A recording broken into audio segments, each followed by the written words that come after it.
Friends ಎಲ್ಲರಿಗೂ ನಮಸ್ಕಾರ. ಬನ್ನಿ ಫ್ರೆಂಡ್ಸ್, ಶಾರದೆ ಸೀರಿಯಲ್ನ ಇವತ್ತಿನ ಸಂಚಿಕೆಯಲ್ಲಿ ಏನಾಗ್ತಿದೆ ಅಂತ ನೋಡ್ಕೊಬರೋಣ. ಅದಕ್ಕೂ ಮುಂಚೆ ಯಾರೆಲ್ಲ ನನ್ನ ವಿಡಿಯೋ ನೋಡ್ತಾ ಇದ್ದೀರಾ ಅವರೆಲ್ಲ ಪುಟ್ಟದೊಂದು ಲೈಕ್ ಮಾಡಿ ಹಾಗೆ ಫಾಲೋ ಮಾಡೋದನ್ನ ಮರಿಬೇಡಿ. ಬನ್ನಿ ಸ್ಟಾರ್ಟ್ ಮಾಡೋಣ. ಇಲ್ಲಿಗೆ ಫ್ರೆಂಡ್ಸ್, ಇಲ್ಲಿ ಊಟಕ್ಕೆ ಅಂತ ಬ್ರೇಕ್ ತೊಗೊಂಡು ಜಡ್ದು ಹೋಗ್ತಾ ಇರಬೇಕಾದ್ರೆ ಹೊರಗಡೆ ಬಂದು ಶಾರದಾ ಸಿದ್ದು ಸಿಕ್ಕಾಪಟ್ಟೆ ಟೆನ್ಷನಿಂದ ಮಾತಾಡ್ತಾ ಇರ್ತಾರೆ. ಶಾರದಾ ಹೇಳ್ತಾ ಇರ್ತಾಳೆ, ಏನಾಗಿದೆ ಸರ್, ನನಗಂತೂ ಒಂದು ಆಗ್ತಿಲ್ಲ, ಇಲ್ಲೇನು ನಡೀತಿದೆ ಅಂತೆಲ್ಲ ಗೊತ್ತಾಗ್ತಿಲ್ಲ ಅಂತ ಅಂದಾಗ, ನಮ್ಮ ಕಡೆ ಲಾಯರ್ಗೆ ಏನಾಗಿದೆ, ಏನಕ್ಕೆ ಅವ್ರು ನನ್ನ ಮೇಲೆ ಆರೋಪ ಮಾಡ್ತಿದ್ದಾರೋ ಗೊತ್ತಿಲ್ಲ, ನಮಗೊಂದು ಸಾಕ್ಷಿ ಬೇಕು, ಅದನ್ನು ಸಾಬೀತು ಮಾಡೋಕ್ಕೆ ಎಲ್ಲಿಂದ ತರಲಿ ಅಂತ ಸಿದ್ದು ಟೆನ್ಷನ್ ಮಾಡ್ಕೊಂಡು ಹೇಳ್ತಾ ಇರ್ತಾನೆ. ಈ ಶಾರದಾ ಸ್ವಲ್ಪ ಟೆನ್ಷನ್ ಮಾಡ್ಕೊಂಡು, ಸರ್ ನಾನೇ ಅವ್ರ ಹತ್ರ ಮಾತಾಡಿ ಬರ್ತೀನಿ ಅಂತ ಹೋಗ್ತಿರ್ಬೇಕಾದ್ರೆ ಅಷ್ಟೊತ್ತಿಗೆ ಲಾಯರ್ ಸಡನ್ನಾಗಿ ಬರ್ತಾರೆ. ಏನು ಸರ್ ಈ ರೀತಿ ಮಾಡಿಬಿಟ್ರಿ ಅಂತ ಅಂದಾಗ, ನಾನೇನು ಮಾಡಲಿ ಸಿದ್ಧಾರ್ಥ ಅವರೇ, ಶೂಟ್ ಮಾಡಿದ ಸ್ಪಾಟಲ್ಲಿ ಮನೆಯವರೆಲ್ಲರೂ ಇದ್ದರು, ನಿಮ್ಮ ಕೈಲಿ ಶಾರದವ್ರ ಕೈಲಿ ಗನ್ನಿದ್ದನ್ನು ಅವರೆಲ್ಲ ನೋಡಿದ್ದಾರೆ, ಇಷ್ಟು ಸಾಕ್ಷಿಗಳು ಇರಬೇಕಾದ್ರೆ ನಾನು ಹೇಗೆ ನಿಮ್ಮ ಪರ ವಾದ ಮಾಡಲಿ ಅಂತ ಅಂದಾಗ ಸಿದ್ದು ಶಾರದಾನಿಗೆ ಸಿಕ್ಕಾಪಟ್ಟೆ ಶಾಕ್ ಆಗ್ತಾ ಇರುತ್ತೆ. ಹಾಗೆ ಮತ್ತೆ ಲಾಯರ್ ಹೇಳ್ತಾ ಇರ್ತಾರೆ, ನಿಜವಾಗ್ಲೂ ದಶರಥ್ ಅವರಿಗೆ ಗುಂಡು ತಾಗಿದ್ದು ನಿಜ ಅಲ್ವಾ ಅಂತ ಅನ್ಬೇಕಾದ್ರೆ ಅದೇನೋ ಸರಿ, ಆದರೆ ನಮ್ಮ ಕೈಯಿಂದ ತಾಗಿಲ್ಲ ಅಂತ ಶಾರದಾ ವಾದ ಮಾಡ್ತಿರ್ಬೇಕಾದ್ರೆ, ದಯವಿಟ್ಟು ವಾದ ಮಾಡಬೇಡಿ, ಒಂದು ಸೊಲ್ಯೂಷನ್ ಕೊಡ್ತೀನಿ, ಮಿಸ್ಫೈರ್ ಆಯ್ತಾ ಅಂತ ಕೋರ್ಟ್ ಮುಂದೆ ಒಪ್ಕೊಳ್ಳಿ ಅಂತ ಅಂದಾಗ ಸಿದ್ದಿಗೆ ಸಿಕ್ಕಾಪಟ್ಟೆ ಶಾಕ್ ಆಗ್ತಾ ಇರುತ್ತೆ. ನೀವು ಆ ರೀತಿ ಒಪ್ಕೊಂಡ್ರೆ ಕನಿಷ್ಠ ನಿಮಗೆ ಕೊನೆಗೆ ಬೇಲಾದರೂ ಸಿಗುತ್ತೆ, ಒಂದು ವೇಳೆ ನೀವು ಒಪ್ಕೊಳ್ಳಿಲ್ಲ ಅಂತ ಅಂದರೆ ಜೀವಾವಧಿ ಶಿಕ್ಷೆ ಬೇಕಾದರೂ ಆಗಲೂ ಆಗ್ಬೋದು ಅಂತ ಹೇಳಿದ ತಕ್ಷಣ ಶಾರದನ ಕಣ್ಣಲ್ಲಂತೂ ಸಿಕ್ಕಾಪಟ್ಟೆ ನೀರು ಬರ್ತಾ ಇರುತ್ತೆ. ಸಿದ್ದು ಸ್ವಲ್ಪ ಕೋಪ ಮಾಡ್ಕೊಂಡು ಹೇಳ್ತಾ ಇರ್ತಾನೆ, ಮಿಸ್ಫೈರ್ ಆಯಿತು ಅಂತ ನಾನೇನಾದರೂ ಒಪ್ಕೊಂಡ್ರೆ ನಾನು ಅಪರಾಧಿ ಸ್ಥಾನದಲ್ಲಿ ನಿಲ್ಲಬೇಕಾಗುತ್ತೆ ಅಲ್ವಾ ಸರ್ ಅಂತ ಅಂದಾಗ, ಏನು ಸರ್ ನೀವೇ ಆ ಲಾಯರ್ ಆಗಿ ಕಾನೂನನ್ನ ಕಾಪಾಡದಲ್ಲಿ ಈ ರೀತಿ ಮಾತಾಡ್ತಿದ್ದೀರಾ ಅಂತ ಶಾರದಾ ಹೇಳ್ತಿದ್ರೆ, ಲಾಯರ್ ಏನು ಮಾತಾಡದೆ ಬೇಜಾರಾಗಿ ಶಾರದಾ ಮುಖರ ನೋಡ್ತಾ ಇರ್ತಾರೆ. ಹಾಗೆ ನೀವು ಮಾಡ್ತಿರೋ ಕೆಲಸ ಬೇಲಿನೇ ಇದ್ದು ಹೊಲ ಮೇಯ್ದಂಗೆ ಆಗಿದೆ ಸರ್, ನ್ಯಾಯ ಕೊಡಿಸ್ಬೇಕಾದವ್ರೆ ಈ ರೀತಿ ಕೈ ಕೊಟ್ಕೊಂಡು ಕೂತ್ಕೊಂಡ್ರೆ ನಮ್ಮಂಥವ್ರು ಯಾವ ರೀತಿ ಜೀವನ ಮಾಡ್ಬೇಕು ಹೇಳಿ ಸರ್ ಅಂತ ಶಾರದಾ ಕೇಳ್ತಾ ಇರ್ತಾಳೆ. ಹಾಗೆ ಸರ್ ವಿನಾಕಾರಣ ಒಂದು ಆರೋಪನ ತಲೆ ಮೇಲೆ ಹೊತ್ಕೊಳ್ಳೋದು ಅಷ್ಟು ಸುಲಭ ಅಲ್ಲ, ನಾಳೆ ಸಮಾಜದಲ್ಲಿ ಎಲ್ಲರೂ ಇವ್ರನ್ನ ಕೆಟ್ಟದಾಗಿ ಆರೋಪಿಯಾಗಿ ನೋಡ್ತಾರೆ, ಮಾಡಿದ್ರೆ ತಪ್ಪಿಗೆಲ್ಲ ಇವ್ರ್ಯಾಕೆ ಸರ್ ಶಿಕ್ಷೆ ಅನುಭವಿಸ್ಬೇಕು ಅಂತ ಶಾರದಾ ಕೇಳ್ತಿರ್ಬೇಕಾದ್ರೆ, ನೋಡಿ ಸರ್ ಖಂಡಿತ ನಾನು ತಪ್ಪು ಮಾಡಿಲ್ಲ ಅಂದಮೇಲೆ ನಾನು ಈ ಆರೋಪನ ನನ್ನ ತಲೆ ಮೇಲೆ ಹಾಕೊಳ್ಳಲ್ಲ ಅಂತ ಸಿದ್ದು ಹೇಳ್ತಿರ್ಬೇಕಾದ್ರೆ, ಏನು ಸಿದ್ಧಾರ್ಥ ಅವರೇ, ಏನು ಶಾರದಾ ಅವರೇ, ನೀವಿಬ್ಬರು ಸೇರಿಕೊಂಡು ನನಗೆ ಬುದ್ಧಿವಾದ ಹೇಳ್ತಿದ್ದೀರಾ ಅಂತ ಲಾಯರ್ ಬೈತಾ ಇರ್ತಾರೆ. ಹಾಗೆ ಮತ್ತೆ ಹೇಳ್ತಾ ಇರ್ತಾರೆ, ನಿಮ್ಮಿಂದ ನಾನು ಬುದ್ಧಿ ಮಾತನ್ನ ಕಲ್ತ್ಕೋಬೇಕಾ ಅಂತ ಅಂದಾಗ, ಚೇಚೆ ಆ ರೀತಿ ಎಲ್ಲ ಸಹ ನಾನು ಅಂದಿದ್ದು ಅಂತ ಅನ್ಬೇಕಾದ್ರೆ, ಒಂದು ನಿಮಿಷ ಮಾತಾಡಬೇಡಿ,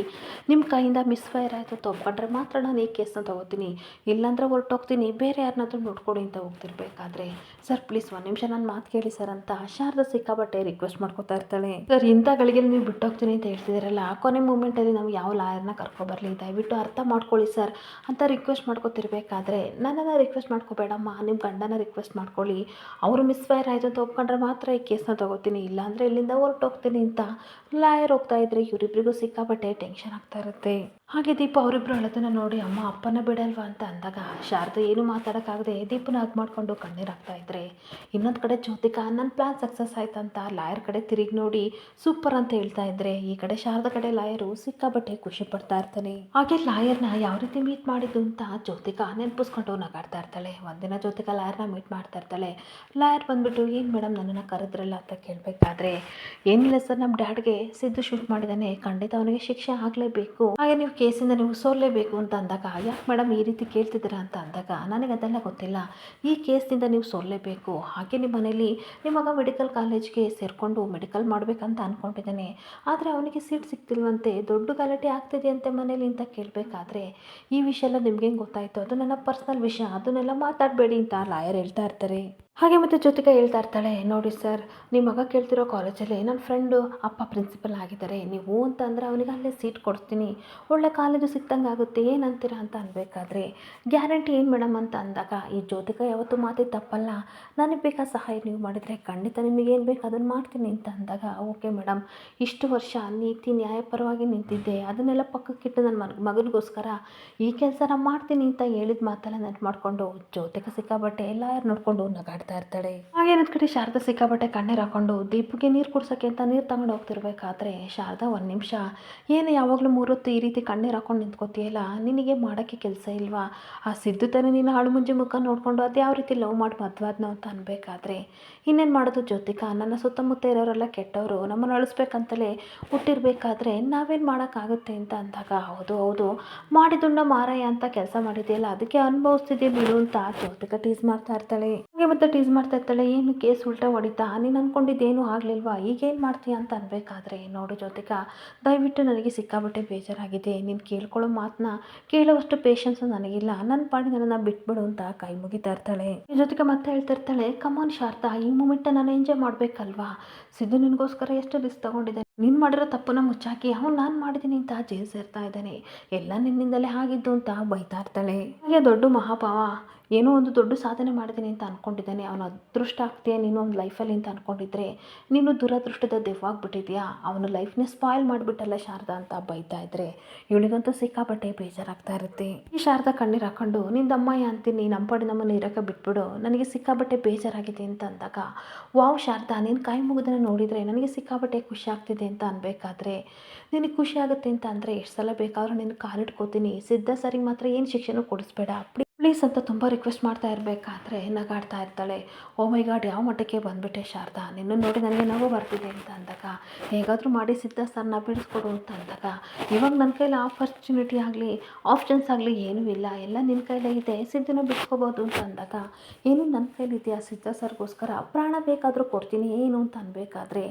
ನಿನ್ನ ಪ್ರಾಣ ತೊಗೊಂಡು ಏನು ಮಾಡಲಿ, ಅಷ್ಟಕ್ಕೂ ಪ್ರಾಣಕ್ಕೆ ಏನು ಬೆಲೆ ಇದೆ, ನಿನ್ನ ಜನ್ಮಕ್ಕೆ ನಮ್ಮ ಅಪ್ಪನ ನೀನು ಶೂಟ್ ಮಾಡೋಕ್ಕೆ ಬಂದಲ್ಲ, ನಿಮ್ಮಿಬ್ಬರಿಗೂ ನಾಚಿಕೆ ಆಗಬೇಕು ಅಂತ ಅನ್ಬೇಕಾದ್ರೆ ಅದನ್ನು ಬಿಟ್ಬಿಡು ದಯವಿಟ್ಟು, ಸಿದ್ಧ ಸರ್ನ ಯಾವ ರೀತಿ ಬಿಡಿಸ್ಕೋಬೇಕು ಏನಾದರೂ ಐಡಿಯಾ ಕೊಡು ಅಂತ ಅನ್ಬೇಕಾದ್ರೆ,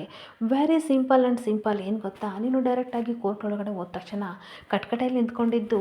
ದಶರಥ ಸರ್ನ ಶೂಟ್ ಮಾಡಿದ್ದು ಸಿದ್ಧ ಸರಲ್ಲ ನಾನು ಅಂತ ಒಪ್ಕೊಂಡಾಗ ಶಾರದನಿಗೆ ಸಿಕ್ಕಾಬಟ್ಟೆ ಶಾಕ್ ಆಗ್ತಾ ಇರುತ್ತೆ. ಹಾಗೆ ತನ್ನ ಪಾಡಿ ತಾನು ಸಿದ್ದು ಹೊರಗಡೆ ಬರ್ತಾನೆ, ನೀನು ಜೈಲಿಗೆ ಹೋಗ್ತೀಯಾ, ಅವನಿಗೆ ಮಾಡಿದ ಥರ ನೀನು ಹೆಲ್ಪ್ ಆಗುತ್ತೆ ನೋಡು, ನೀನೊಂದು ದೊಡ್ಡ ಸಹಾಯನ ಅವನಿಗೆ ಮಾಡ್ಬೋದು ಅಂತ ಅಂದಾಗ ಶಾರದಾ ಸಿಕ್ಕಾಬಟ್ಟೆ ಯೋಚನೆ ಮಾಡ್ತಾ ಇರ್ತಾಳೆ. ಈ ಜ್ಯೋತಿಕಾ ಕೋಪ ಮಾಡ್ಕೊಂಡು ಹೋಗ್ತಾ ಇರಬೇಕಾದ್ರೆ ಈ ಕಡೆ ಶಾರದಾ ಸಿಕ್ಕಾಬಟ್ಟೆ ಯೋಚನೆ ಮಾಡ್ತಾ ಇರ್ತಾಳೆ. ಕರೆಕ್ಟು ಜ್ಯೋತಿಕಾ ಹೇಳೋದು ಕರೆಕ್ಟ್ ಇದೆ, ನಾನು ಸಿದ್ಧ ಸರ್ನ ಬಿಡಿಸ್ಕೊಳ್ಳೋಕೆ ಇದೊಂದೇ ದಾರಿ, ಈ ಕೋರ್ಟು ಹಾಗೆ ಈ ಕೇಸ್ ಇದನ್ನೆಲ್ಲ ನನ್ನ ಕೈಲಿ ನೋಡೋಕ್ಕಾಗಲ್ಲ, ಜೈಲಿಂದ ಅವ್ರನ್ನ ಹೊರಗಡೆ ತರೋಕ್ಕಾಗಲ್ಲ, ಅದ್ರ ಬದಲು ನಾನೇ ಜೈಲಿಗೆ ಹೋದರೆ ಎಷ್ಟು ಚೆನ್ನಾಗಿರುತ್ತೆ ಅಂತ ಯೋಚನೆ ಮಾಡ್ತಿರ್ಬೇಕಾದ್ರೆ ಆವತ್ತು ಸಿದ್ದು ಪ್ರಾಮಿಸ್ ಮಾಡ್ಕೊಂಡಿರ್ತಾನೆ. ಅದನ್ನೆಲ್ಲ ನೆನಪಿಸ್ಕೊಂಡು ಏನು ಸರ್ ಎಲ್ಲ ಕಡೆಯಿಂದ ನನ್ನನ್ನು ಇಕ್ಕಟ್ಟಿನ ಪರಿಸ್ಥಿತಿಗೆ ಸಿಗಾಕ್ಸ್ಬಿಟ್ಟಿದ್ದೀರಾ, ನಾನು ಏನು ಮಾಡಲಿ, ಒಬ್ಬಳೇ ಆಗಿ ನಾನು ಯಾವ ರೀತಿ ಹೋರಾಡಲಿ, ನಿಮ್ಮನ್ನು ಯಾವ ರೀತಿ ನಾನು ಬಿಡಿಸ್ಲಿ ಸರ್ ಅಂತ ಸಿಕ್ಕಾಬಟ್ಟೆ ಕಣ್ಣೀರು ಹಾಕ್ಕೊಂಡು ಕೋರ್ಟ್ ಮುಂಭಾಗದಲ್ಲಿ ನಿಂತ್ಕೊಂಡು ಅಳ್ತಾ ಇರ್ತಾಳೆ. ಹಾಗೆ ಮತ್ತೆ ಸಿಕ್ಕಾಬಟ್ಟೆ ಕಣ್ಣೀರು ಹಾಕ್ಕೊಂಡು ಹೇಳ್ತಾ ಇರ್ತಾಳೆ, ನೀವಾದರೆ ಓದಿರೋರು ಚಾಣಕ್ಯತನ ಇರೋರು,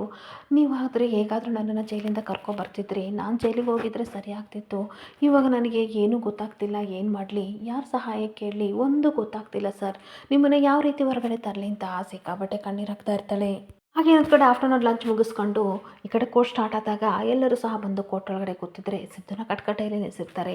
ಆಗ ಶಾರದಾ ಯೋಚನೆ ಮಾಡ್ತಾ ಇರ್ತಾಳೆ, ಏನೇ ಆಗಲಿ ಸುಳ್ಳನ್ನ ನಾನೇ ಒಪ್ಕೋತೀನಿ, ಇದರಿಂದ ಸಿದ್ಧ ಸರ್ ಹೊರಗಡೆ ಬಂದೇ ಬರ್ತಾರೆ, ಅಷ್ಟಕ್ಕೂ ನಾನೇ ತಾನೇ ತಪ್ಪು ಮಾಡಿದ್ದು, ಈ ಸುಳ್ಳಿಂದ ಅವ್ರಿಗೆ ಒಳ್ಳೇದಾದರೆ ಸಾಕು ಅಂತ ಯೋಚನೆ ಮಾಡ್ತಾ ಇರ್ತಾಳೆ. ಹಾಗೆ ಇನ್ನೊಂದು ಕಡೆ ಸಿದ್ದು ಕಟ್ಕಟೆಯಲ್ಲಿ ನಿಂತ್ಕೊಂಡು ತನ್ನ ಮನಸ್ಸಲ್ಲಿ ಯೋಚನೆ ಮಾಡ್ತಾ ಇರ್ತಾನೆ, ಏನೇ ಆಗಲಿ ಮಾಡ್ದಲೇ ಇರೋ ತಪ್ಪನ್ನು ನಾನು ಖಂಡಿತ ಒಪ್ಕೊಳ್ಳಲ್ಲ, ಯಾಕೆ ಅಂತ ಅಂದರೆ ನ್ಯಾಯಕ್ಕೆ ಹಾಗೆ ಕಾನೂನಿಗೆ ಸತ್ಯ ಗೊತ್ತಿದೆ, ಸೊ ಹಂಗಾಗಿ ಜಯ ಸಿಕ್ಕೇ ಸಿಗುತ್ತೆ, ಒಂದಲ್ಲ ಒಂದು ರೀತಿಲ್ಲ ದೇವರು ಕಾಪಾಡ್ತಾನೆ ಅಂತ ನಾನು ನಂಬಿದ್ದೀನಿ ಅಂತ ಯೋಚನೆ ಮಾಡ್ತಿರ್ಬೇಕಾದ್ರೆ ಜಡ್ಜ್ ಕೇಳ್ತಾ ಇರ್ತಾರೆ, ನೋಡಿ ಸಿದ್ಧಾರ್ಥ ಅವರೇ ನೀವು ಮಾಡಿರೋ ತಪ್ಪನ್ನ ನೀವು ಒಪ್ಕೋತೀರಾ ಅಂತ ಕೇಳ್ತಾ ಇರ್ತಾರೆ. ಹಾಗೆ ಸಿದ್ದು ಇನ್ನೊಂದು ಕಡೆ ಹೇಳ್ತಾ ಇರ್ತಾನೆ, ನೋಡಿ ಇವರ ನಾನು ತಪ್ಪನ್ನ ಒಪ್ಕೊಳ್ಳಲ್ಲ, ನಾನು ತಪ್ಪನ್ನು ಮಾಡೂ ಇಲ್ಲ ಅಂದಮೇಲೆ ನಾನು ಖಂಡಿತ ಒಪ್ಕೊಳ್ಳಲ್ಲ ಅಂತ ಅನ್ಬೇಕಾದ್ರೆ ಡಿಫ್ರೆಂಟ್ ಲಾಯರ್ ನಿಮ್ಮ ಕಡೆಯಿಂದ ಏನು ಹೇಳ್ತೀರಾ ಅಂತ ಜಡ್ಜ್ ಕೇಳ್ತಿರ್ಬೇಕಾದ್ರೆ ಜ್ಯೋತಿಕಾ ಕಡೆ ಲಾಯರ್ ಎದ್ದು ನಿಂತ್ಕೊಂಡು ಹೇಳ್ತಾ ಇರ್ತಾರೆ, ನೋಡಿದರೆ ಇವ್ರ ಕಡೆ ಲಾಯರೇ ಎದ್ದೋಗ್ಬಿಟ್ಟಿದ್ದಾರೆ, ಯಾಕೆ ಅಂತ ಅಂದರೆ ಖಂಡಿತ ಅವರಿಗೆ ಜಯ ಸಿಗಲ್ಲ, ಈ ಕೇಸಿಂದ ಸೋತು ನಿಂತ ಗೊತ್ತಾಗಿದೆ, ಸಾಕ್ಷಿ ಬೇರೆ ಇಲ್ಲ ಅದಕ್ಕೆ ಹೋಗಿದ್ದಾರೆ ಅಂತ ಅಂದಾಗ ಸಿದ್ದು ಶಾರದನಿಗೆ ಸಿಕ್ಕಾಬಟ್ಟೆ ಶಾಕ್ ಆಗ್ತಿದ್ರೆ ಜ್ಯೋತಿಕಾ ರೋಹನ್ಗೆ ಸಿಕ್ಕಾಬಟ್ಟೆ ಒಳಗೆ ಖುಷಿ ಆಗ್ತಾ ಇರುತ್ತೆ. ಹಾಗೆ ಆರೋಪಿ ವಿರುದ್ಧ ಸಾಕ್ಷಿಗಳು ಇದ್ದಾವೆ, ಹಾಗೆ ಹೇಳಿಕೆಗಳು ಇದ್ದಾವೆ, ಸೊ ಇದನ್ನೆಲ್ಲ ನೀವು ಪರಿಗಣಿಸಿ ಆರೋಪಿಯಾದ ಸಿದ್ಧಾರ್ಥಿಗೆ ಮರಣದಂಡನೆ ಶಿಕ್ಷೆ ಕೊಡಬೇಕು, ಹಾಗೆ ಜೀವಾವಧಿ ಶಿಕ್ಷಣ ಕೊಡಬೇಕಂತ ಕೇಳ್ಕೊತೀನಿ ಅಂತ ಅಂದಾಗ ಸಿದ್ದು ಶಾರದನಿಗೆ ಸಿಕ್ಕಾಬಟ್ಟೆ ಶಾಕ್ ಆಗ್ತಾ ಇರುತ್ತೆ. ಹಾಗೆ ಶಾರದಾ ಕಣ್ಣೀರು ಹಾಕೊಂಡು 1 ನಿಮಿಷ ಅಂತ ಅಂದಾಗ, ನೀವೇನಾದರೂ ಹೇಳೋದಿದ್ದರೆ ಕಟ್ಕಟೆಗೆ ಬಂದು ಹೇಳಿಮಾ ಅಂತ ಅಂದಾಗ ಶಾರದಾ ಕಣ್ಣೀರು ಹಾಕೊಂಡು ನಮಸ್ಕಾರ ಮಾಡಿಕೊಂಡು, ನೋಡಿ ಜಡ್ಜ್ ಸಾಹೇಬ್ರೆ ನನ್ನ ಗಂಡ ಯಾವುದೇ ತಪ್ಪು ಮಾಡಿಲ್ಲ, ದಯವಿಟ್ಟು ಅದನ್ನು ನಂಬಿ ಒಬ್ಬ ಅಪರಾಧಿಗೆ ಶಿಕ್ಷೆ ಕೊಡೋಕ್ಕಾಗದಿದ್ರೂ ಪರವಾಗಿಲ್ಲ, ನಿರಪರಾಧಿಗೆ ಶಿಕ್ಷೆ ಕೊಡಬೇಡಿ, ಅವ್ರು ಯಾವ ತಪ್ಪು ಮಾಡಿಲ್ಲ ಅಂತ ಕೈ ಮುಕ್ಕೊಂಡು ಹೇಳ್ಕೊತಾ ಇದ್ರೆ ಜಡ್ಜ್ ಏನು ಮಾತಾಡದೆ ಸೈಲೆಂಟ್ ಆಗಿ ಶಾರದಾ ಮುಖನ ನೋಡ್ತಾ ಇರ್ತಾರೆ. ಹಾಗೆ ನನ್ನ ಗಂಡ ಒಂದು ಚಿಕ್ಕ ಇರುವೆಗೂ ಸಹ ನೋವು ಕೊಡೋರಲ್ಲ ಅಂತಾರಲ್ಲಿ, ಫ್ಯಾಮಿಲಿ ಅಂತಂದರೆ ಪ್ರಾಣನೇ ಬಿಡ್ತಾರೆ, ನಾನು ಸ್ಟೇಷನಿಗೆ ಬಂದರೆ ಏನಾದರೂ ತೊಂದರೆ ಆಗ್ಬೋದು ಅಂತ ಅವರು ಈ ತನ್ನ ಆರೋಪನ ತನ್ನ ಮೇಲೆ ಒತ್ಕೊಂಡ್ರು, ಅದ್ರ ಜೊತೆಗೆ ತನ್ನ ಮಾವನ ಆರೋಗ್ಯ ಏನಾಗಿದೆ ಅಂತ ಸಿಕ್ಕಾಬಿಟ್ಟೆ ಟೆನ್ಷನಲ್ಲಿದ್ದಾರೆ. ಹಾಗೆ ಅವ್ರು ಯಾವ ತಪ್ಪು ಮಾಡಿಲ್ಲ ಅಂತ ನನಗೂ ಗೊತ್ತು, ಹಾಗೆ ಅವ್ರಿಗೂ ಗೊತ್ತು, ದಯವಿಟ್ಟು ಅರ್ಥ ಮಾಡ್ಕೊಳ್ಳಿ ಸರ್, ಆದರೆ ನನಗೆ ಸಾಕ್ಷಿ ಎಲ್ಲ ತರೋಕ್ಕಾಗಲ್ಲ, ಏನು ನನ್ನ ಹತ್ರ ಸಾಕ್ಷಿ ಇಲ್ಲ, ನನ್ನ ಗಂಡನ ಬಿಟ್ಬಿಡಿ, ಒಬ್ಬ ನಿರಪರಾಧಿಗೆ ಶಿಕ್ಷೆ ಕೊಡಬೇಡಿ ಅಂತ ಕೈ ಮುಗಿದು ಕಣ್ಣೀರು ಹಾಕ್ಕೊಂಡು ಬೇಡ್ತಾ ಇದ್ದರೆ ಜಡ್ಜ್ ಸಾಹೇಬ್ರು ಹೇಳ್ತಾ ಇರ್ತಾರೆ, ನೀವು ಹೇಳಿದ ತಕ್ಷಣ ನಾವು ಹಾಗೆಲ್ಲ ಮಾಡೋಕ್ಕಾಗಲ್ಲಮ್ಮ, ಈ ಕಾನೂನಿಗೆ ಖಂಡಿತ ಸಾಕ್ಷಿ ಕೊಡಲೇಬೇಕಂತ ಹೇಳ್ತಾ ಇರ್ತಾರೆ. ಹಾಗೆ ಮತ್ತೆ ಜಡ್ಜ್ ಸಾಹೇಬ್ರು ಹೇಳ್ತಾ ಇರ್ತಾರೆ, ನೋಡಿ ಅಮ್ಮ, ಇದಕ್ಕೆ ಸಾಕ್ಷಿ ಬೇಕೇ ಬೇಕಲ್ವ, ಹಂಗಾಗಿ ಸ್ವಲ್ಪ ಸಮಯ ಕೊಡ್ತೀನಿ, ನೀವು ಹೋಗಿ ಅವ್ರ ಪರವಾಗಿ ಮಾತಾಡೋಕ್ಕೆ ಯಾರನ್ನಾದ್ರೂ ಲಾಯರ್ ಕರ್ಕೊಬರಬೇಕು, ಅಡ್ವೊಕೇಟ್ ಕರ್ಕೊಬರಬೇಕು ಅಂತ ಅಂದಾಗ, ಸರಿ ಸರ್ ನಂಗೆ ಸ್ವಲ್ಪ ಕಾಲಾವಕಾಶ ಕೊಡಿ, ನಾನು ಹೋಗ್ತೀನಿ ಅಂತ ಶಾರದಾ ಹೇಳ್ತಾ ಇದ್ದರೆ ಜ್ಯೋತಿಕನಿಗೆ ಸಿಕ್ಕಾಪಟ್ಟೆ ಶಾಕ್ ಆಗ್ತಾ ಇರುತ್ತೆ. ಇನ್ನು ನೋಡಿ ಅಮ್ಮ, ಸಮಯ ಕಡಿಮೆ ಇರೋದ್ರಿಂದ ಬೇಗ ಒಬ್ಬ ಲಾಯರ್ನ ಕರ್ಕೊಂಡು ಬರಲೇಬೇಕು, ನೀವು ವಕಾಲತ್ ವಹಿಸಲೇಬೇಕು ಅಂತ ಅಂದಾಗ, ಸರಿ ಅಂತ ಶಾರದಾ ಕೈ ಮುಗಿದು ಹೊರಡಕ್ಕೆ ಹೋಗ್ತಿರ್ಬೇಕಾದ್ರೆ ರೋಹನ್ ಮತ್ತು ಜ್ಯೋತಿಕನಿಗೆ ಸ್ವಲ್ಪ ಶಾಕ್ ಆಗ್ತಾ ಇರುತ್ತೆ. ಹಾಗೆ ಕೋರ್ಟಿಂದ ಹೊರಗಡೆ ಬಂದ ಶಾರದಾ ದೀಪನ್ ಕರ್ಕೊಬಂದು ಕಣ್ಣೀರು ಹಾಕ್ತಿರ್ಬೇಕಾದ್ರೆ, ಅಮ್ಮ ಅಪ್ಪ ನೀನು ಬಿಡಲ್ವಾ ಅಂತ ಅಂದಾಗ, ಬಿಡ್ತಾರೆ ಬಂಗಾರ, ಸ್ವಲ್ಪ ಟೈಮ್ ತೊಗೊಂಡಿದೆ ಕೋರ್ಟ್ ಅಷ್ಟೇ, ನೀನು ಇಲ್ಲೇ ಕುತ್ಕೋ, ನಮ್ಮ ಕಡೆ ಲಾಯರ್ ಎಲ್ಲಿದ್ದಾರೆ ನೋಡ್ಕೊಂಬರ್ತೀನಿ ಅಂತ ಬರ್ತಾ ಇರಬೇಕಾದ್ರೆ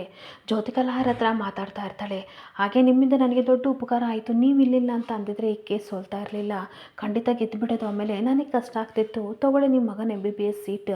ಅಂತ ಅಪ್ಲಿಕೇಶನ್ ಫಾರ್ಮ್ ಕೊಟ್ಟ ತಕ್ಷಣ ಲಾಯರ್ಗೆ ಸಿಕ್ಕಾಪಟ್ಟೆ ಖುಷಿಯಾಗಿ, ಥ್ಯಾಂಕ್ ಯು ಸೋ ಮಚ್, ನಿಮ್ಮ ಋಣನ ನಾವು ಯಾವತ್ತೂ ಮರೆಯಲ್ಲ ಅಂತ ಲಾಯರ್ ಹೇಳ್ತಾ ಇರ್ತಾನೆ. ನೀವು ನನಗೆ ಇದೇ ರೀತಿ ಕೋಪ್ರೇಟ್ ಮಾಡಿದರೆ ನೀವು ಕೇಳಿದ್ದನ್ನೆಲ್ಲ ನಾನು ಕೊಡ್ತೀನಿ ಅಂತ ಜ್ಯೋತಿಕ ಹೇಳ್ತಿರೋ ಮಾತೆಲ್ಲನೂ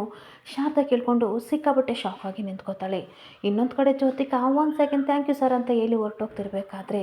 ಲಾಯರ್ ತುಂಬ ಖುಷಿಯಿಂದ ತನ್ನ ಮಗನಿಗೆ ಸೀಟ್ ಸಿಕ್ತಲ್ಲ ಅಂತ ಹೋಗ್ತಿರ್ಬೇಕಾದ್ರೆ, ನಿಂತ್ಕೊಳ್ಳಿ 1 ನಿಮಿಷ ಅಂತ ಜೋರಾಗಿ ಶಾರದಾ ಕಿರಿತಾ ಇರ್ತಾಳೆ. ಹಾಗೆ ಲಾಯರ್ ಹೇಳ್ತಿರ್ತಾರೆ, ಏನಮ್ಮ ನೀನು ಅಂತ ಅನ್ಬೇಕಾದ್ರೆ, ನಾಚಿಕೆ ಆಗಲ್ವಾ ಇಂಥ ಕೆಲಸ ಮಾಡೋಕ್ಕೆ, ಇಡೀ ಕುಟುಂಬ ಎಲ್ಲ ಕಣ್ಣೀರಾಗ್ತಿದೆ, ಸಿದ್ಧಾ ಸರ್ನ ಅಪರಾಧಿ ಸ್ಥಾನದಲ್ಲೇ ನಿಲ್ಲಿಸಿದ್ದಾರೆ, ನನ್ನ ಮಗಳು ಅಪ್ಪ ಅಪ್ಪ ಅಂತ ಕಣ್ಣೀರಾಗ್ತಿದ್ದಾಳೆ, ನೀವು ನೋಡಿದರೆ ಇಂಥ ಕೆಲಸ ಮಾಡ್ತಿದ್ದಾರಲ್ಲ ಅಂತ ಅನ್ಬೇಕಾದ್ರೆ, ನೋಡಮ್ಮ ಸಾಕು, ನಿನ್ನ ಮಾತುಗಳನ್ನು ಸ್ಟಾಪ್ ಮಾಡು, ಮಾನವೀಯತೆ ಕರುಣೆ ಅಂತ ಇಷ್ಟು ದಿನ ಹೋರಾಡಿದೆ, ನನಗೇನು ಸಿಕ್ತಮ್ಮ, ಆದರೆ ಜ್ಯೋತಿಕ ಅವರು ನನ್ನ ಮಗನ ಕನಸನ್ನ ಈಡೇರಿಸಿದ್ದಾರೆ, ದೊಡ್ಡ ಕಾಲೇಜಲ್ಲಿ MBBS ಸೀಟ್ನ ಕೊಡ್ತಿದ್ದಾರೆ, ನನಗೆ ಬೇಕಾದ ಸಿಕ್ತು, ನಾನೇನು ಮಾಡೋಣ ಅಂತ ಕೇಳಬೇಕಾದ್ರೆ ಅಂತ ಅನ್ಬೇಕಾದ್ರೆ ನಾನೇನು ಮಾಡಮ್ಮ, ನನಗೆ ಬೇಕಾಗಿದ್ದು ನನಗೆ ಸಿಕ್ತು ಅಂತ ಅನ್ಬೇಕಾದ್ರೆ, ಇನ್ನೊಬ್ರು ಹೊಟ್ಟೆ ಮೇಲೆ ಹೊಡೆದು ಈ ರೀತಿ ಮಾಡ್ತಿದ್ದೀರಲ್ರಿ, ನಮ್ಮ ಕಣ್ಣೆ ನಿಮ್ಮ ಸುಮ್ಮನೆ ಬಿಡುತ್ತಾ ಅಂತ ಅಂದಾಗ, ನೀವು ಲಾಭ ನೋಡ್ತಿರಲ್ವಾ, ಅದೇ ರೀತಿ ನನಗೆ ಬೇಕಾದ ನನಗೆ ಸಿಕ್ತು, ನಾನು ಬರ್ತೀನಿ ಅಂತ ಹೊರಟೋಗ್ತಿರ್ಬೇಕಾದ್ರೆ ನಿಜವಾಗ್ಲೂ ದೇಶದ್ರೋಷಿಗಳು ಹೊರಗಡೆ ಇಲ್ಲ ಕಂಡ್ರೆ ಒಳಗಡೆ ಇದ್ದಾರೆ ಜನ್ಮಕ್ಕೆ ಅಂತ ಹೋಗಿತಾ ಇರಬೇಕಾದ್ರೆ, ಈ ಕಡೆ ಯಾರು ಹೋಗ್ತಿರ್ಬೇಕಾದ್ರೆ ಅವ್ನು ಕಾಲರ್ ಪಟ್ಟಿ ಹಿಡಿದಾಗ ಅವನಿಗಂತೂ ಸಿಕ್ಕಾಪಟ್ಟೆ ಶಾಕ್ ಆಗ್ತಾ ಇರುತ್ತೆ. ಹಾಗೆ ತುಂಬ ಕೋಪ ಮಾಡಿಕೊಂಡು ಶಾರದನ ತಳ್ಳಿಬಿಟ್ಟು ಸಿಕ್ಕಾಪಟ್ಟೆ ಬೈತಾ ಇರ್ತಾನೆ. ಏನು ಮಾಡ್ತೀಯಾ, ತಗೋ ನಿನ್ನ ಗಂಡನ ಡಾಕ್ಯುಮೆಂಟ್ಸ್ ಎಲ್ಲ ಇಲ್ಲಿ ಚೆಲ್ಲಾಡ್ತಿದೆ, ಬೇಕಾದರೆ ನಿನ್ನ ಗಂಡನ ಉಳಿಸ್ಕೋಬೇಕು ಅಂತಂದರೆ ಯಾವುದಾದ್ರು ಬೇರೆ ಲಾಯರ್ನ ನೋಡ್ಕೋ, ನನಗೇನು ಬೇಕು ಅದನ್ನು ಸಿಕ್ತು ಅಂತ ಸಿಕ್ಕಾಪಟ್ಟೆ ನಗಾಡ್ಕೊಂಡು ಲಾಯರ್ ಹೋಗ್ತಾ ಇದ್ರೆ ಶಾರದಾ ಸಿಕ್ಕಾಪಟ್ಟೆ ಕಣ್ಣೀರು ಹಾಕೊಂಡು ಏನು ಮಾಡಬೇಕು ಅಂತ ಗೊತ್ತಾಗದೆ ಕಂಗಲಾಗಿ ನಿಂತ್ಕೊಬಿಡ್ತಾಳೆ. ಇಲ್ಲಿಗೆ ಸಂಚಿಕೆ ಎಂಡ್ ಆಗ್ತಿದೆ. Thank you for the watching friends.